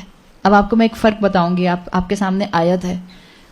جب اسی دور کے مشرکین کی بات ہوئی جو رسول اللہ کے دور میں موجود تھے، نصارہ ہوں یا قریش ہوں، تو لفظ آیا تھا ماں، اور آپ کو کہا تھا ماں اسٹرانگ نیگیشن کے لیے آتا ہے۔ جب آباء و اجداد کے لیے بات آئی تو ماں آیا یا لا آیا؟ لا آیا، لا آبائہم، یعنی نیگیشن کو تھوڑا سا ہلکا کر دیا۔ کیوں؟ اس لیے کہ ہو سکتا ہے کہ تمہارے آبا جو نیگیٹ کر رہے تھے ان کے پاس کتاب نہیں تھی، سنی سنائی باتیں تھیں، ان کے پاس رسول نہیں تھا۔ تم آج اس دور میں موجود ہو جس میں قرآن نازل ہو رہا ہے، رسول اللہ صلی اللہ علیہ وسلم موجود ہیں، اور تم رسول کے ہوتے ہوئے اور قرآن کے ہوتے ہوئے اگر پھر بھی کہو گے کہ اللہ کی اولاد ہے تو تم ایک بڑا غلط کام کر رہے ہو۔ اس لیے ان لوگوں کی جو کرنٹلی موجود تھے اور مشرکین تھے ان کی اسٹرانگ نگیشن کی گئی ہے، آباء و اجداد کے مقابلے میں ان کی ویک نگیشن کی گئی ہے، اس اپروچ کے ساتھ کہ ہو سکتا ہے کہ ان کے پاس کوئی نبی نہ آیا ہو. ما لهم به من علم ولا لآبائهم کبرت کلمۃ تخرج من افواہہم. کتنی بڑی سخت بات ہے، کتنی گریو بات ہے جو اپنی بات منہ سے نکالتے ہو، یعنی کہ بغیر علم کے تم کوئی بات کہتے ہو. آپ کو بتا دیا جب اللہ نے کسی ڈیوائن اسکرپچر میں یہ بات نہیں بتائی کہ اللہ کی اولاد ہے، تو کیسے کوئی آج کلیم کر سکتا ہے کہ فلاں اللہ کی اولاد ہے؟ اللہ نے کہا یہ بہت سخت بات ہے جو تم اپنے منہ سے نکالتے ہو. اور یاد رکھیں اللہ کے بارے میں کوئی بات بغیر علم کے کہنا یہ بہت بڑا گناہ ہے، یہ اللہ پر جھوٹ باندھنے کے برابر ہے. اس کو کہتے ہیں افتراء علی اللہ. اور افتراء علی اللہ اسکالرز نے جو ڈیرائیو کیا ہے قرآن کی آیات سے، وہ کہتے ہیں افتراء علی اللہ، اللہ پر جھوٹ باندھنا، اپنی طرف سے اللہ کے اوپر کوئی بات کہنا، یہ کبیرہ گناہوں میں سے ایک گناہ ہے. اور بعض اوقات بعض آیات کے ذریعے پتہ چلتا ہے کہ شرک کے بعد سب سے بڑا کبیرہ گناہ افتراء علی اللہ ہے، اللہ پر جھوٹ باندھنا ہے. اور جب آپ اللہ پر جھوٹ باندھنے کی بات کرتے ہیں تو آپ اس کو کیٹیگرائز کر لیجئے، اللہ کے بارے میں جھوٹ کہنا ہو یا رسول کے بارے میں جھوٹ کہنا ہو یا اسلام کے بارے میں جھوٹ کہنا ہو، یہ سب اسی کیٹیگری میں آ جائے گا. اس لیے کہ رسول جو کہتا ہے وہ اصل میں کس کی طرف سے آتا ہے؟ ما ينطق عن الهوى ان هو الا وحی یوحی. اللہ کے رسول اپنی مرضی سے کچھ نہیں بولتے مگر وہی بولتے ہیں جو ان کی طرف وحی کیا جاتا ہے. تو چاہے اسلام ہو یا رسول اللہ ہو یا قرآن ہو یا اللہ تعالیٰ ہو، اپنی طرف سے اگر ہم اپنے کلیمز اور اپنی عقل کے گھوڑے دوڑائیں گے تو ہم افتراء علی اللہ کی کیٹیگری میں آ سکتے ہیں. اور جو انسان بھی اللہ پر جھوٹ باندھتا ہے وہ اصل میں شیطان کے وسپر کی وجہ سے باندھتا ہے، شیطان کا ساتھی بنا ہوتا ہے، شیطان کو اس نے اپنا قرین بنایا ہوتا ہے، اس لیے وہ اللہ پر جھوٹ باندھتا ہے. سورہ بقرہ کی آیت نمبر 169 میں آتا ہے، اللہ تعالیٰ نے فرمایا انما یأمرکم بالسوء والفحشاء. شیطان تم کو کس چیز کا حکم دیتا ہے؟ برائی کا اور فحش کہنے کا. فحش صرف آپ کے لباس میں نہیں ہوتا، فحش انسان کی زبان میں بھی ہوتا ہے، اور ہر وہ بات جو نامناسب ہوگی وہ فحش کی کیٹیگری میں چلی جائے گی. وَأَن تَقُولُوا عَلَى اللَّهِ مَا لَا تَعْلَمُونَ. اور شیطان کیسا فحش سکھاتا ہے کہ تم وہ کہو جس کو اللہ کی طرف سے نہیں کہا گیا. یہ بہت سخت معاملہ ہے. اور بعض اسکالرز کہتے ہیں کہ اللہ پر جھوٹ باندھنا، جیسے یہاں پر الفاظ بھی بہت سخت آئے ہیں، کبرت کلمتن، عربی زبان میں ایک بہت، جس کو آپ کہتے ہیں نا کہ غصے والے انداز میں کہنے والا، کرس والے انداز میں کہنے والا انداز ہے، بہت بڑی گریو بات ہے جو تم اپنی زبانوں سے اپنے منہوں سے نکالتے ہو. تو اسکالرز کہتے ہیں کہ یہ اللہ کے غضب کو بھڑکانے والی بات ہے کہ اللہ کے ساتھ جھوٹ کو اٹیچ کیا جائے، اللہ کے بارے میں وہ بات کہی جائے جس کو اللہ نے اپنے بارے میں نہیں کہا. کتنے کلیم سے ہمارے ہاں یہ کہہ دیا جاتا ہے فلاں بزرگ کے مزار میں فلاں دروازے سے گزر جاؤ تو جنت میں داخل ہو جاؤ گے. اللہ نے کہا ہے، رسول اللہ نے کہا ہے، قرآن میں لکھا ہے، کہاں لکھا ہے؟ کیسے پتا چلا؟ اسی لیے رسول اللہ صلی اللہ علیہ وسلم نے ہمیں یہ بھی کہا ہے کہ جب کسی کا انتقال ہو تو اس کے جنت میں جانے کی دعا کرو. یہ مت کہو یہ تو بہت جنتی ہیں. آپ کو کس نے بتایا جنتی ہیں؟ کیا فرشتے نے آ کے آپ کو ان کی تقدیر کا معاملہ جو ہے وہ لکھا ہوا دکھا دیا؟ رسول اللہ صلی اللہ علیہ وسلم منع فرماتے تھے کہ اس طرح کے کلیم کسی کے جانے کے بعد مت کرو، یہ ذمہ داری آپ اور میں اپنے اوپر نہیں لے سکتے. اسی طرح سے ایک اور آج کے معاشرے کا بہت بڑا چیلنج اور فتنہ، سوشل میڈیا یوز کرنے والے لوگ بہت زیادہ کیئرفل رہیں. ہر حدیث آگے فارورڈ کرنے کے لیے نہیں ہوتی. ہمارے ہاں ایک بیماری پیدا ہو گئی. آئی ایم سوری ٹو سے، آئی ووڈ لائک ٹو سے اٹ بیماری، بیکاز میں واٹس ایپ خود بھی یوز کرتی ہوں، میں سوشل میڈیا فیس بک خود بھی یوز کرتی ہوں، لیکن میں بہت مختلف انداز میں استعمال کرتی ہوں. ایک تو یہ کہ جو لوگ میرے واٹس ایپ پہ میرے ساتھ ہیں ان کو معلوم ہے کہ وہ مجھے کوئی بھی لمبا میسج بھیجیں گے یا ویڈیو بھیجیں گے تو میں نہیں دیکھوں گی. میں سمپل کلیئر چیٹ کر دیتی ہوں. یوزلی میں ہر ہفتے ایک ہفتے کے بعد اپنے موبائل میں ساری کلیئر چیٹس کر رہی ہوتی ہوں. میں کچھ بھی آٹو ڈاؤن لوڈ میں نے بند کیا ہوا ہے. فیس بک میں اسکرول نہیں کرتی ہوں کبھی بھی اپنا. میں فیس بک کے جو پیجز میں نے بنائے ہوئے ہیں اس پہ میں پوسٹ کرتی ہوں، وہاں سے ہٹ جاتی ہوں. یہ فیس بک جتنا انسانوں کو فائدہ دے رہا ہے یہ اتنا انسانوں کو نقصان بھی پہنچا رہا ہے. اور ٹو سم ایکسٹینٹ مجھے لگتا ہے کہ واٹس ایپ ہو یا فیس بک ہو، ہماری عمر کی خواتین زیادہ تر ٹویٹر اور انسٹاگرام پہ نہیں ہیں. لیکن یہ کہ فیس بک اور واٹس ایپ، ہم سمجھتے ہیں کہ اس سے بڑی نیکی کوئی نہیں ہے کہ جو بھی دین سے ریلیٹڈ میسج آئے گا جب تک میں وہ سارے گروپس میں اور سارے کانٹیکٹس میں فارورڈ نہیں کر دوں گی، جب تک جو ہے وہ میری فجر قبول نہیں ہوگی. اور ایسے لگتا ہے ہم کھٹ کھٹ کھٹ کھٹ کھٹ کھٹ، اب تو سب موبائل میں اسمارٹ فونز میں یہی آپشن ہے نا، ٹک ٹک ٹک ٹک ٹک ٹک ٹک ٹک ٹک ٹک، اب آپ سب کو فارورڈ کرتے ہیں. آنکھیں بند کر کے احادیث کو فارورڈ مت کریں. کئی مرتبہ، کم سے کم 3 مرتبہ تو میں نے خود دیکھا اور اس کے علاوہ میں نے سنا کئی مرتبہ ہے، جس حدیث کو حدیث کہہ کے مینشن کیا گیا اور ایون اول تو ہر مرتبہ آپ کو ریفرنس نہیں لکھا ہوا ملتا، اور اگر ریفرنس لکھا ہوا بھی ملتا ہے تو آپ اس کتاب میں اس کو ڈھونڈیں اس حدیث کو. 3 مرتبہ تو کم سے کم میں نے کیا ہے. انفیکٹ نمبر لکھا ہوا تھا حدیث کا ریفرنس کے ساتھ، لیکن اس جگہ پر وہ حدیث کتاب میں موجود نہیں تھی. یہ آنکھیں بند کر کے کرنے والا کام نہیں ہے. اس سے بہتر ہے خدا را آپ 5 روپے صدقہ کر دیں، وہ ایک اچھی نیکی ہے. اس سے بہتر ہے کہ آپ 2 رکعت پڑھ لیجئے. اس سے بہتر ہے کہ آپ 1 رکوع قرآن کا پڑھ لیجئے. اس سے بہتر ہے کہ آپ 1 آیت حفظ کر لیجئے. لیکن یہ آنکھیں بند کر کے سوشل میڈیا کے اوپر ویڈیوز کو آگے پیچھے فارورڈ کرنا، شیئر کرنا، اور ہر آئے ہوئے میسج کو اپنا فرض سمجھنا کہ جب تک یہ میں نے نہ کیا اس سے مجھے جو ہے میرا روزہ قبول نہیں ہوگا. رمضان میں بھی ہمارا واٹس ایپ کا استعمال نہیں رکتا ہے. اس میں بہت محتاط ہو جائیں.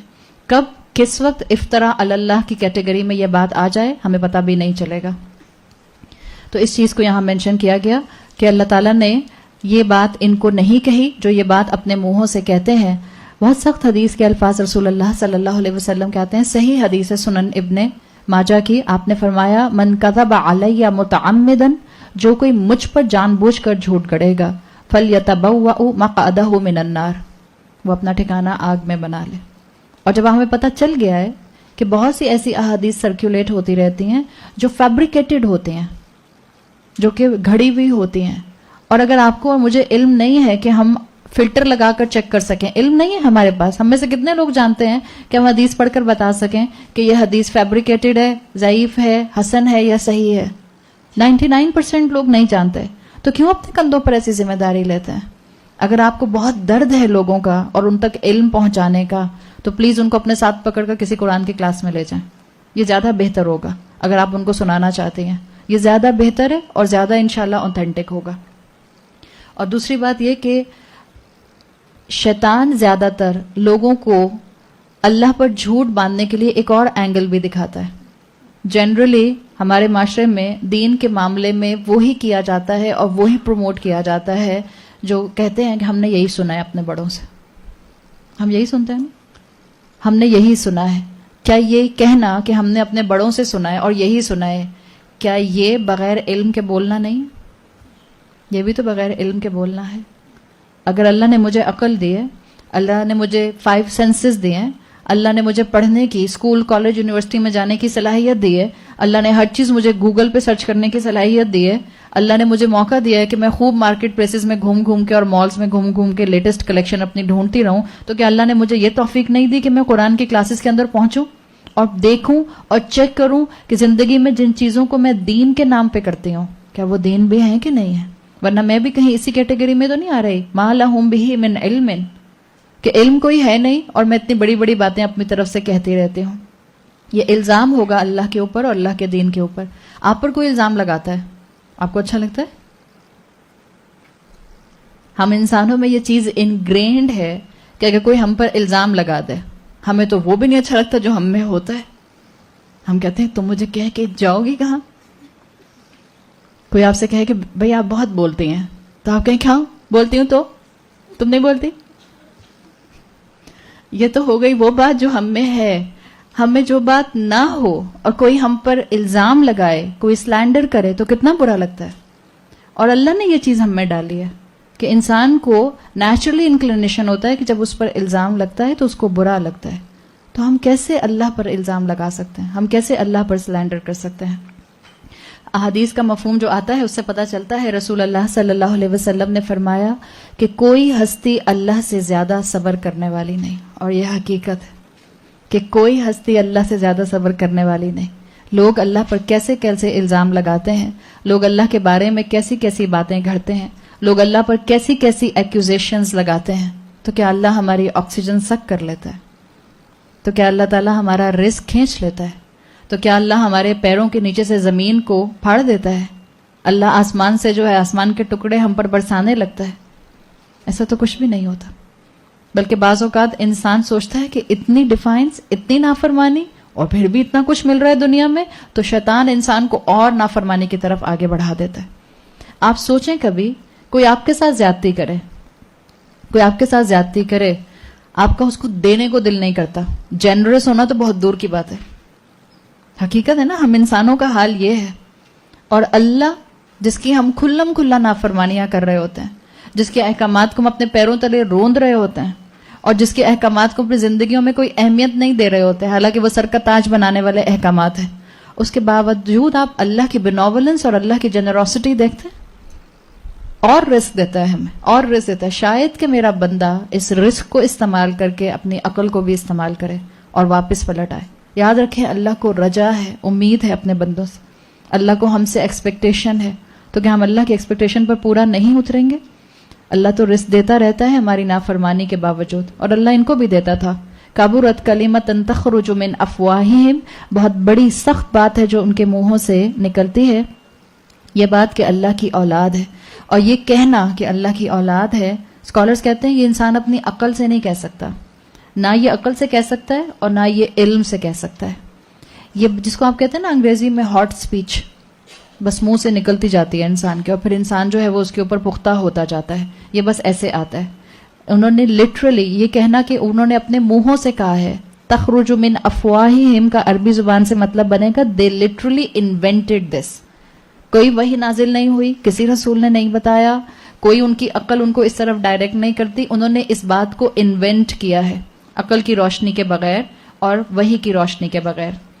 آگے فرمایا اسی آیت میں ان یقولون الا کذبا، یہ نہیں کہتے مگر صرف جھوٹ، صرف اور صرف جھوٹ کہتے ہیں. اور جھوٹ اللہ کو سخت ناپسند ہے. قرآن میں آتا ہے لعنت اللہ علی الکاذبین، اللہ کی لعنت ہے جھوٹ بولنے والوں پر. اور جھوٹ جس لیول کا بھی بولا جائے، اور جہاں اللہ کی لعنت ہوتی ہے وہاں اللہ کی رحمت نہیں ہوتی. اگر میں اور آپ چاہتے ہیں کہ ہماری زندگیوں میں رحمتیں برسیں، اگر میں اور آپ چاہتے ہیں کہ ہم اللہ کی رحمتوں کے سائے میں رہیں، تو اللہ سے دعا کریں کہ اللہ میں چھوٹے سے چھوٹا جھوٹ بھی کبھی اپنی زبان سے نہ بولوں، نہ خوف سے بولوں، نہ عادتاً بولوں، اور نہ کسی کے ڈر سے بولوں. ہم اللہ سے دعا کرتے ہیں کہ اللہ تعالیٰ ہمیں اس رمضان ایسا کر دے کہ ہماری زندگیوں میں سے اور ہمارے کرداروں میں سے جھوٹ بالکل نکل جائے. اس لیے کہ یاد رکھیں حدیث کا مفہوم آتا ہے، آپ صلی اللہ علیہ وسلم نے فرمایا کہ بندہ جھوٹ بولتا ہے، ایک جھوٹ بولتا ہے، پھر دوسرا جھوٹ بولتا ہے، پھر تیسرا جھوٹ بولتا ہے، یہاں تک کہ وہ ایک طرح سے کمپلسو لائر بن جاتا ہے، اور اللہ کے ہاں وہ کذاب سمجھا جاتا ہے. کذاب فعال کے وزن پر ہے، سخت جھوٹا، سخت جھوٹ بولنے والا. اور آپ نے ہمیشہ سے بچپن سے وہ بات سنی ہے کہ آپ ایک جھوٹ بولتے ہیں اور اس جھوٹ کو چھپانے کے لیے آپ کو کتنے جھوٹ بولنے پڑتے ہیں؟ آپ کو 100 جھوٹ بولنے پڑتے ہیں. تو بہتر ہے کہ ایک سچ بولیں، چاہے آپ کو لگے کہ کڑوا ہے، لیکن اللہ کو سچ بولنے والے لوگ پسند ہے. سورہ مریم کی آیت نمبر 88 اور 88 سے 90 تک میں اللہ تعالیٰ نے فرمایا، اور وہاں یہی مفہوم ہے، جنہوں نے اللہ کے ساتھ بیٹا بنا لیا ہے، جو اللہ پر افترا کرتے ہیں، ان پر اللہ کا غضب کیسے بھڑکتا ہے. اللہ نے فرمایا وَقَالُوا اتَّخَذَ الرَّحْمَنُ وَلَدًا، اور انہوں نے کہا ہے کہ رحمان نے اپنا بیٹا بنا لیا. لَقَدْ جِئْتُمْ شَيْئًا إِدًّا، تم نے تو بڑی سخت بات کہی. تَكَادُ السَّمَاوَاتُ يَتَفَطَّرْنَ مِنْ، قریب ہے کہ آسمان رپچر ہو جائے. وَتَنشَقُّ الْأَرْضُ، اور زمین جو ہے وہ سپلٹ ہو جائے. وَتَخِرُّ الْجِبَالُ حَدًّا، اور پہاڑ کولیپس کر جائیں. اس بات پہ کہ انہوں نے کہا ہے کہ اللہ نے اپنا بیٹا بنا لیا. تو یہ آیت نمبر 5 جو ہے یہ اصل میں امت کے اندر اس وقت کے جو لوگ تھے، اس وقت کی جو قومیں تھیں اور آنے والی قوموں کے لیے بھی کلیئرٹی لے کر آیا ہے کہ قرآن مس انفارمیشن کو ٹھیک کرتا ہے. آج جب آپ قرآن کی کلاسز میں جاتے ہیں اور آپ کو قرآن اور احادیث سے وہ احکامات پتہ چلتے ہیں جو آپ کے خاندان کا حصہ نہیں ہیں، آپ کے معاشرے کا حصہ نہیں ہیں، آپ کے آباء و اجداد اور آپ کے والدین کی زندگیوں کا حصہ نہیں ہیں، تو اب آپ کو پتہ چلے گا کہ آپ کس انفارمیشن کو تھامیں گے. اس انفارمیشن کو جس کی آپ کو دلیل مل گئی، یا اس انفارمیشن کو جو آپ نسل در نسل چلتے ہوئے نظر دیکھ رہی ہیں. مثال کے طور پر ایصال ثواب کے طریقے، ایصال ثواب کے کئی طریقے ہمارے معاشرے میں رائج ہیں، لیکن وہ سنت سے ثابت نہیں ہے. اب جب آپ کے پاس علم آ جائے گا تو آپ ایصال ثواب کے لیے پھر کن طریقوں کو تھامیں گی؟ وہ طریقے جو ماں باپ کرتے چلے آ رہے ہیں، دادا دادی کرتے چلے آ رہے ہیں، یا وہ طریقے جن کی قرآن اور احادیث جو ہیں وہ ڈائریکشن دکھاتے ہیں؟ آپ کی اور میرے پاس چوائس موجود ہے. قرآن صلاحیت رکھتا ہے کہ اس مس انفارمیشن کو ٹھیک کر دے.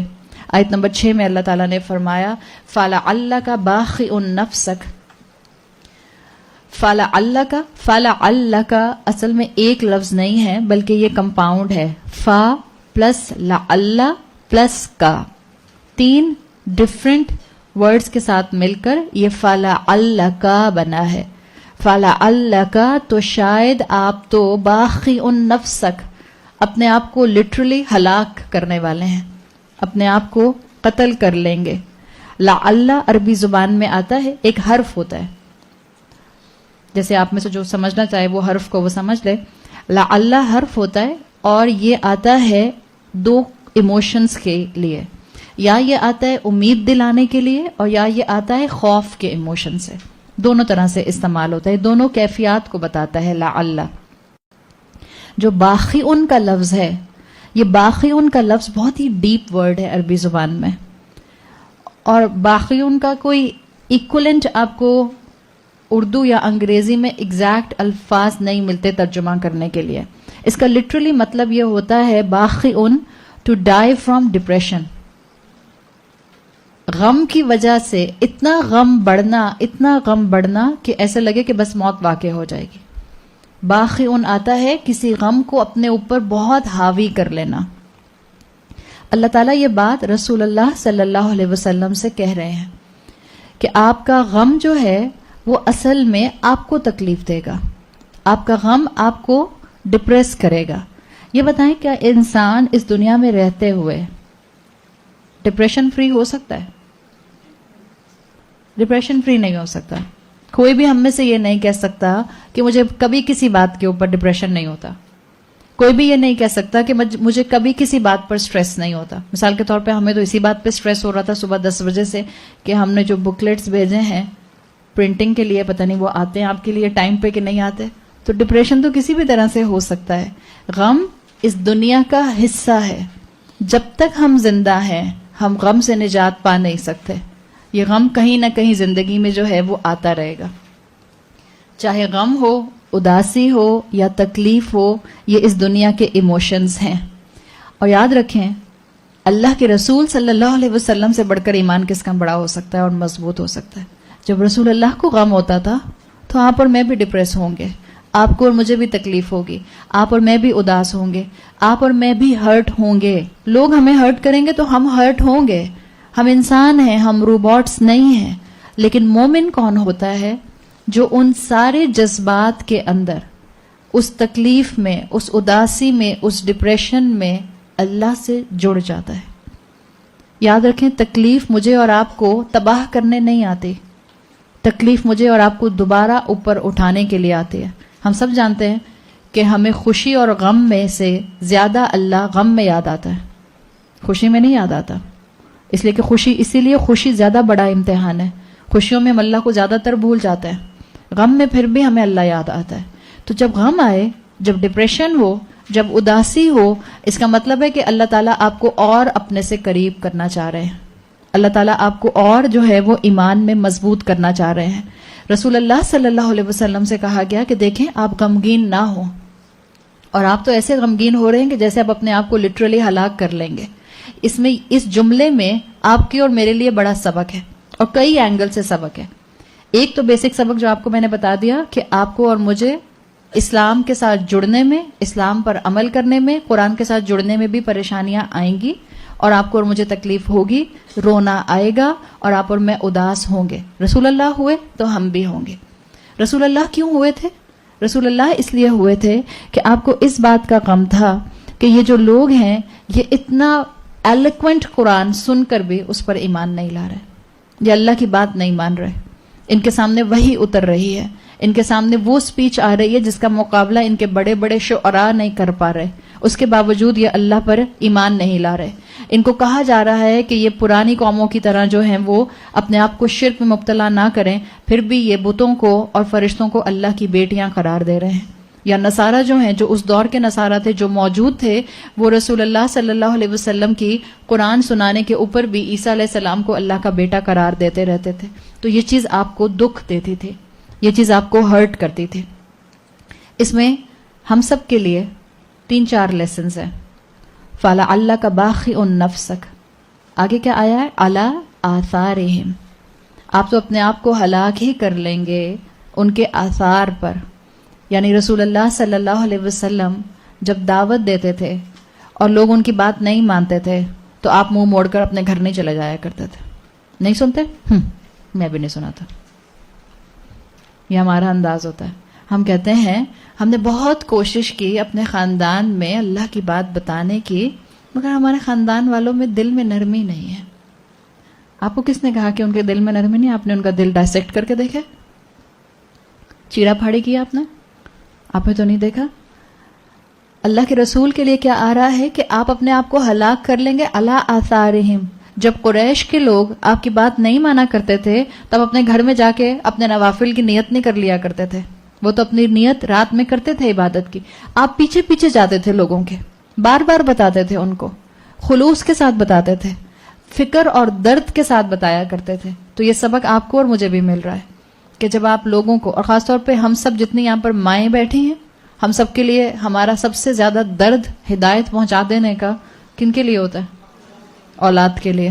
تو اولاد کے لیے آپ کو ایفرٹ کرنی پڑے گی، آپ کو بہن بھائیوں کے لیے ایفرٹ کرنی پڑے گی، آپ کو ماں باپ کے لیے ایفرٹ کرنی پڑے گی، آپ کو شوہر کے لیے ایفرٹ کرنی پڑے گی. اور یہ نہیں کہ ایک دفعہ انہوں نے ایٹیٹیوڈ دکھایا تو آپ نے کہا نہیں پوچھتا تو نہ پوچھیں، میرے پاس کون سا ٹائم ہے، باہر جا کے درس دے کے آ جاؤں گی. باہر جا کے درس دینا تو سب سے آسان کام ہے. اس وقت آپ لوگ جتنا کمفرٹیبل ہو کر مجھے سن رہے ہیں، اگر یہاں سب میری بہنیں اور میری کزنز آ کے بیٹھ جائیں تو پھر دیکھیں آپ کہیں گے اس سے اچھی نیند تو ہمیں کہیں آتی نہیں جتنی تمہارے درس میں آتی ہے. اور میں سچ بتا رہی ہوں آپ کو، میرے درس میں جو سب سے زیادہ سونے والے لوگ ہوتے ہیں وہ میرے اپنے قریبی رشتے دار ہوتے ہیں. اور یہ سب کے ساتھ ہوتا ہے، اٹس اے فیکٹ. آپ کے ساتھ آ کر بات کرنا تو سب سے آسان کام ہے، لیکن اپنے گھر والوں میں جا کر دین کی بات کرنا یہ وہی کرے گا جس کو ہمدردی ہوگی، جس کے دل میں دکھ ہوگا، جس کو درد ہوگا، جس کو خلوص ہوگا. اور یہی رسول اللہ کا حال تھا. رسول اللہ صلی اللہ علیہ وسلم تو اپنے آس پاس کے لوگوں کے لیے بھی یہ خلوص رکھا کرتے تھے. اور آپ کو اس بات پر غم ہوتا تھا، اس بات پر دکھ ہوتا تھا کہ یہ اللہ کی بات نہیں مان رہے، یہ اللہ کے کلام کو سن رہے ہیں اور یہ اللہ کے کلام کی قدر نہیں کر رہے. اس لیے کہ آگے آیت میں آیا اِلَّمْ يُؤْمِنُوا بِهَذَا الْحَدِيثِ أَسَفًا. آپ کو کس بات پر غمگین ہونا جو تھا آپ کی وجہ تھی؟ یا آپ اسفا کی کیٹیگری میں، غمگین ہونے کی کیٹیگری میں کیوں تھے؟ اس لیے کہ یہ اس پر ایمان نہیں لا رہے.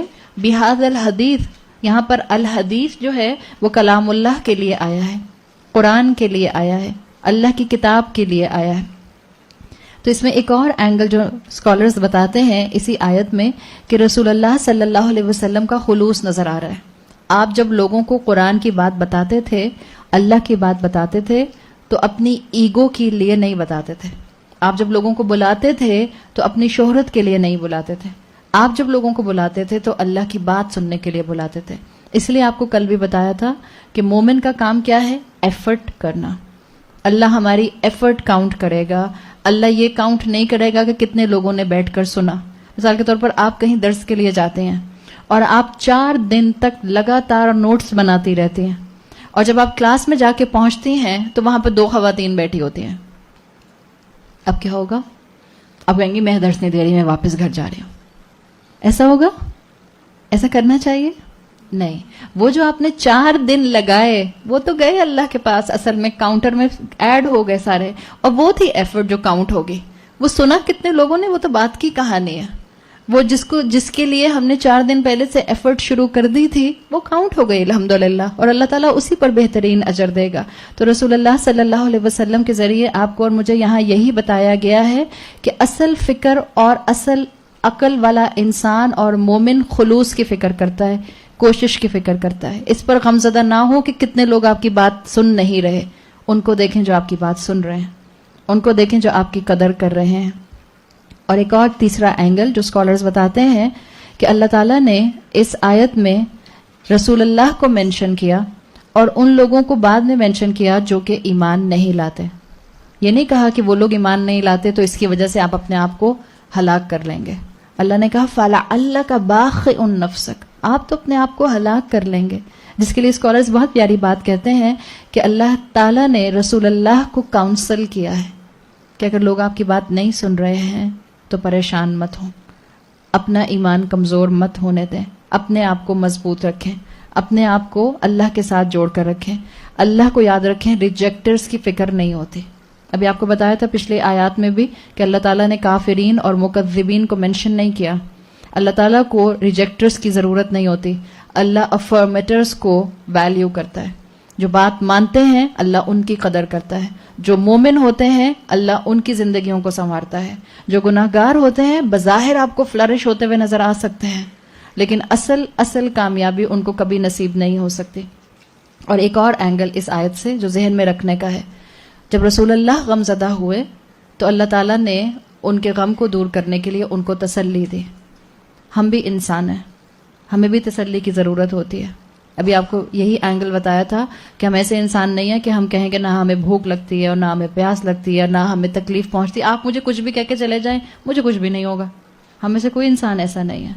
اگر یہاں پہ کوئی ایک اٹھ کر ابھی بھی بول دے گا کہ کیسی فضول باتیں کرتی ہیں، آپ کو تو بولنا ہی نہیں آتا. اگر کوئی ایک بھی آپ میں سے اٹھ کے بول دے تو ابھی جتنی روانی سے میں بول رہی ہوں اس کے بعد تو میں نہیں بول سکوں گی. انسان ہوں نا، چیز ہرٹ کر سکتی ہے انسان ہونے کے ناطے. تو مجھے اور آپ کو اس آیت کے ذریعے کیا سکھایا گیا ہے کہ جب رسول اللہ کو غم پہنچا، رسول اللہ تکلیف محسوس کر رہے تھے، رسول اللہ ڈسٹرب تھے تو اللہ نے کاؤنسل کیا.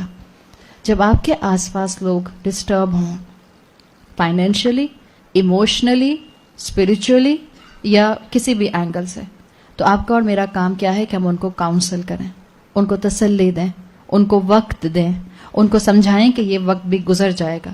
جس کو مصیبت میں دیکھیں اس کے اس ڈسٹریس کو دور کرنے کے لیے آپ جو کر سکتی ہیں، تسلی دے سکتی ہیں تسلی دیجیے، مدد کر سکتی ہیں مدد کیجیے، ان کی مشکل کو دور کرنے کے لیے کوئی قدم اٹھا سکتی ہیں ان کی مشکل کو دور کرنے کے لیے قدم اٹھائیے. یہ رسول اللہ صلی اللہ علیہ وسلم کی سنت ہے.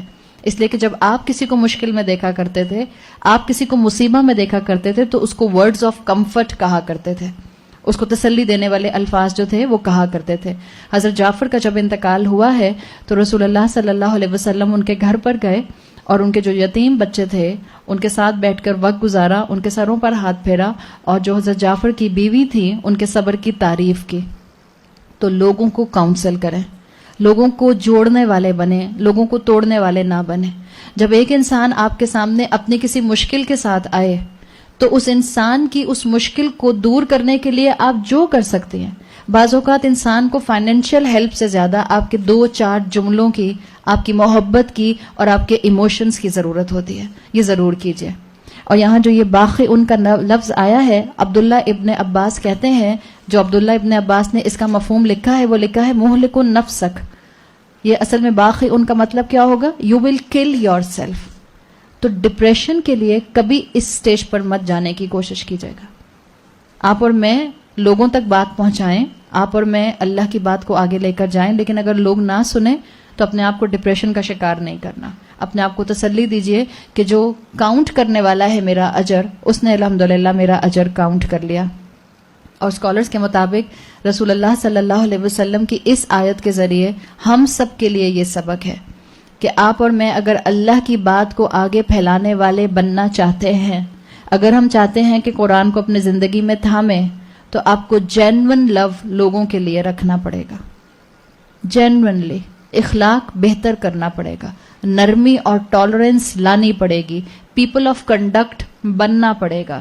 جو عمل نہیں کر رہے ان پر کفر کے فتوے مت لگائیے، جو عمل میں ابھی دور ہیں ان کو اپنے سے نفرت کے ساتھ دور مت کیجیے. ہم سب انسان ہیں، آخر آپ اور میں بھی تو یہاں پہنچے ہیں کسی نہ کسی عمل میں. ابھی بھی تو بہت کمزوریاں ہیں، تو کیا ہم پرفیکٹ ہو گئے؟ اور اپنے آپ کو اگر ہم 15 سال 10 سال پہلے دیکھیں تو ہم بھی تو انہی حال حلیوں میں اور انہی کاموں میں بزی تھے، انہی مصروفیات میں بزی تھے جہاں آج دنیا بزی ہے. کسی نے تو ہمارا ہاتھ تھاما نا اللہ کی رحمت سے، کسی نے ہمارے کان پر بات ڈالی، کسی نے ہمارے حلیے کی پرواہ کیے بغیر ہمیں 2 باتیں قرآن کی بتائیں تو ہمارا دل کھلا. یہی کام آپ کو اور مجھے کرنا ہے. لوگوں کو تھامنے والے بن جائیں، لوگوں کو اٹھانے والے بن جائیں، لوگوں کو کمفرٹ دینے والے بن جائیں, لوگوں کو معاف کرنے والے بن جائیں. اور یہ وہی انسان کرے گا جو قرآن کو اپنی زندگی میں شامل کر لے گا, جو قرآن کو انٹرنلائز کر لے گا. یہ جو یہاں پر آیت کے آخر میں اسفن کا لفظ آیا ہے, ایکسٹریم غم کے لیے اسفن کا لفظ آتا ہے, کسی چیز کے لیے ایکسٹریملی سوری ہونا. اور رسول اللہ صلی اللہ علیہ وسلم بہت زیادہ غمگین اس بات پر سوچ سوچ کے ہوتے تھے کہ شاید میرے بتانے میں کمی ہے, شاید میری دعوت کا انداز ٹھیک نہیں ہے, ورنہ اللہ کے کلام میں تو کوئی ٹیڑھ نہیں ہے, اللہ کا کلام تو قیم ہے, شاید میری بات جو ہے وہ بتانے کا انداز درست نہیں ہے, جس کی وجہ سے یہ لوگ جو ہیں یہ اللہ کی طرف پلٹ نہیں پا رہے. اسی چیز کو یہاں پر مینشن کیا گیا ہے کہ اللہ کے رسول صلی اللہ علیہ وسلم اس بات پر غمزدہ تھے کہ کیونکہ قرآن تو بالکل واضح ہے, قرآن بالکل جو ہے وہ ایمبیگیوٹی سے پاک ہے, لیکن اگر پھر بھی یہ لوگ اللہ کے ساتھ شرک کر رہے ہیں اور اللہ کے بندے بننے کی طرف نہیں آ رہے, تو شاید میری محبت میں کمی ہے, میرے بتانے میں کمی ہے, میرے طریقے کی کمی ہے. یہی چیز انسان کو جو ہے وہ عمل میں آگے سے آگے دوڑاتی ہے, یہی چیز انسان کو انرجیٹک رکھتی ہے. اور آپ نے اور میں نے یہی کرنا ہے. دیکھیں, اس 1.5 گھنٹے میں بیٹھ کر کلاس اٹینڈ کر لینا اور نوٹس بنا لینا سب سے آسان کام ہے. جب آپ کے اوپر کوئی غصہ کرے, اور خاص طور پہ ماں باپ غصہ کرتے ہیں, جو یہاں بچیاں بیٹھی ہیں ماں باپ غصہ کرتے ہیں, یا ہم جو یہاں بیٹھے ہیں ہو سکتا ہے کبھی ساس غصہ کر لیں, ہو سکتا ہے کبھی امی غصہ کر لیں, ہو سکتا ہے کبھی شوہر غصہ کر لیں. جتنا آپ کو علم آتا جائے گا شیطان آپ کو بہت اچھے جملے بولنا بھی سکھا دے گا. آپ نے یہ محسوس کیا؟ جس کا جتنا علم بڑھتا جاتا ہے اس کو بات کا جواب دینے کے لیے بھی فوراً الفاظ ملنے لگ جاتے ہیں. شیطان یہاں سے جانے کے بعد ضرور ہمارے گھر میں سے کسی نہ کسی کو پرووک کرے گا. ہم کہتے ہیں شیطان تو بند ہے, تو پھر وہ پرووک کیسے کرے گا؟ وہ بچہ آپ کا بچہ ہے 5-7 سال کا, 10 سال کا, اور بہت ہی ڈیسنٹ تمیزدار بچہ ہے, ایٹیکیٹس والا بچہ ہے. آپ کا بچہ جس کے اوپر آپ نے 10 سال محنت کر کے بہت ہی باادب بچہ بنایا اس کو, وہ بچہ 1 مہینہ اپنے ایسے کزن کے ساتھ وقت گزارتا ہے جو بالکل کزن آ کے اس کے گھر میں رہتا ہے, اور وہ کزن ایسا ہے کہ جو ٹک کر 2 منٹ کے لیے صوفے پہ نہیں بیٹھ پاتا, جس کو پیار محبت سے بات کرنی نہیں آتی. جب یہ بچہ چلا جائے گا آپ کے بیٹے کا کزن, تو کیا اس کا کوئی امپیکٹ آپ کے بیٹے پر آئے گا؟ اس 1 مہینے میں آپ کی 10 سال کی محنت ضائع ہو سکتی ہے. It's a simple equation. صحیح؟ ہم کہتے ہیں رمضان میں شیطان تو بند ہوتے ہیں, تو پھر لوگوں کو اتنا غصہ کیوں آتا ہے؟ کیوں آتا ہے لوگوں کو غصہ؟ اسی مثال کو اپنے اوپر فٹ کر لیجئے. جب ہم سال کے 11 مہینے شیطان کی کمپنی انجوائے کر رہے ہوتے ہیں, شیطان کے کہنے کے مطابق عمل کر رہے ہوتے ہیں, شیطان جو کہتا ہے ہم کہتے ہیں وی لسن اینڈ وی اوبے, تو پھر اس کے بعد کیا ہوگا؟ چاہے رمضان میں شیطان بند ہو, ہمارا نفس ویسے ہی حرکتیں کرنے لگتا ہے جیسی شیطان حرکتیں کرتا ہے. تو یاد رکھیں, اور ایک بات اور یاد رکھیں, آپ قرآن پڑھ کے جا رہے ہیں تو اللہ آپ کو آزمائے گا. سورہ عنکبوت میں آتا ہے ام حسب الذین, جن لوگوں نے کیا گمان کیا ہے, ان یترکوا, کہ وہ چھوڑ دیے جائیں گے, وقالوا آمنا, جبکہ انہوں نے کہا کہ ہم ایمان لائے, وہم یفتنون, اور وہ آزمائے نہیں جائیں گے, وہم لا یفتنون, اور وہ آزمائے نہیں جائیں گے. تو جب آپ اور میں قرآن پڑھ کے جا رہے ہیں تو اللہ ٹیسٹ تو کرے گا. اچھا اتنا علم حاصل کر لیا, تو ذرا بتاؤ عمل کرنا آتا ہے کہ نہیں آتا؟ کوئی رشتہ دار, بچہ, کوئی ماں باپ میں سے, ساس سسر میں سے, شوہر میں سے کسی کو غصہ آئے گا, اب کیا کرنا ہے آپ نے کہنا اچھا کمر پہ ہاتھ رکھا اور مجھے بھی جواب دینا آتا ہے. نہیں, صبر, خاموشی. رشتہ داروں کا دل اگر آپ نے اور میں نے جیتنا ہے تو ہم ان کو ڈائلاگز کے ساتھ اور ڈیبیٹس کے ساتھ ان کا دل نہیں جیت سکتے. معاف کرنے والی بن جائیں, درگزر کرنے والی بن جائیں, اور اللہ سے دعا کریں کہ اللہ ہمارے کردار میں, ہمارے گھروں میں, ہمارے معاشرے میں, ہماری دنیا میں جو ٹیڑھ ہے اللہ اس ٹیڑھ کو دور کر دے. اللہ ہمیں اس آزمائشوں کے وقت میں قرآن کو تھامنے والا بنا دے. اللہ ہمیں ان آزمائشوں کے سیلاب کے اندر قرآن کو تھام لینے والا اور قرآن کا اینکر پکڑ لینے والا بنا دے. اللہ تعالیٰ ہماری زندگیوں میں فرائض پر عمل کرنا آسان بنا دے. اللہ سے دعا کریں ہم سب. دیکھیں ہم سب یہاں مختلف ایمان کی خواتین بیٹھی ہیں نا, آپ کو بتایا تھا جتنے مسلمان اتنے ہی ایمان کے درجے. ہر ایک اپنے لیے دعا کرے کہ جس کو اللہ تعالیٰ نے اب تک فرائض پر مکمل نہیں دوڑایا, اللہ سے ہم دعا کرتے ہیں کہ اللہ اس رمضان اللہ ہمیں فرائض پر دوڑا دے.